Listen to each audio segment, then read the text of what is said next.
y'all, welcome back. Today as well we have got you another video. In this video I'll show you how you can go ahead and cancel your HIMS subscription. But before that, please make sure to like our video, subscribe our channel, and yes, without any further delay, we'll simply go ahead and step into our video. For the matter, I would like to introduce 3 options for you to actually cancel your subscription if you have subscribed any.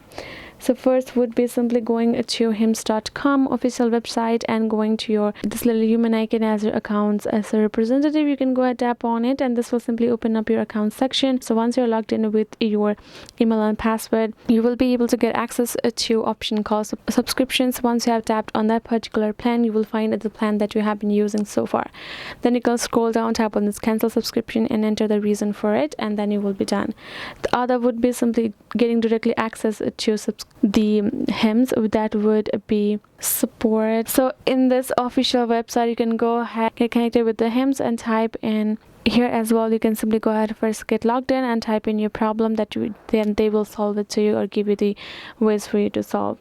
The other would be simply being in touch with the HIMS, including their number, which would be, so this will be their official number where you can go ahead, get a hold on it, including entering your country code, and you can simply request them to cancel your subscription. So these are the options for you. I hope this video was helpful to you all. Thank you so much for watching, and yes, I'll see you guys in our next video.